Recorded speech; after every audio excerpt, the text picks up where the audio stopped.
Latest news updates కోసం ఇప్పుడే download చేసుకోండి మీడియా ఎఫెక్ట్స్ యాప్.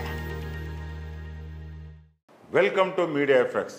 ఈ ఏడాది జనవరి మార్చి మధ్య కాలంలో మన దేశంలోని టాప్ 8 నగరాల్లో ఇండ్ల ధరలు సగటున 10% పెరిగాయి. బెంగళూరులో గరిష్టంగా 19% పెరిగాయి. ఈ 8 నగరాల్లో ధరలు 4% నుంచి 15% వరకు పెరిగాయని రియాల్టర్ సంస్థ CREDAI, real estate consult couriers India, data analytics సంస్థ లియోసిస్ ఫోరస్ సంయుక్త రిపోర్టు తెలిపాయి.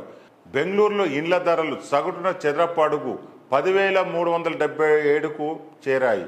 గత ఏడాది ఇదే కాలంలో చదరపు అడుగు 8,748గా ఉంది.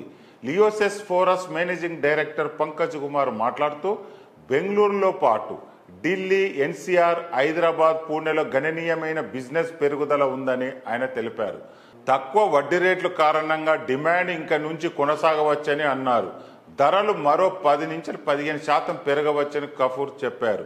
క్రెడాయ్ నేషనల్ ప్రెసిడెంట్ బోమన్ ఇరానీ మాట్లాడుతూ, ప్రీమియం లగ్జరీ హౌసింగ్ దేశవ్యాప్తంగా బలమైన డిమాండ్ ఉందని చెప్పారు. నగరాల వారీగా ధరల పెరుగుదల ఢిల్లీ, ఎన్సీఆర్లో ఇండ్ల ధరలు 16% పెరిగి చదరపు అడుగుకు 9,757కు చేరుకున్నాయి. అహ్మదాబాద్, పూణేలో రేట్లు వార్షికంగా 13% పెరిగి వరుసగా చదరపు అడుగులకు 7,176 చదరపు అడుగుకు 9,440కి చేరాయి. హైదరాబాద్లో ఇళ్ల ధరలు 9% పెరిగి చదరపు అడుగుతూ 11,323కు చేరుకోగా, చెన్నైలో ధరలు 4% పెరిగి చదరపు అడుగుకు 7,710కి చేరుకున్నాయి. ముంబైలో ధరలు 6% పెరిగి చదరపు అడుగుకు 20,360కి చేరుకున్నాయి.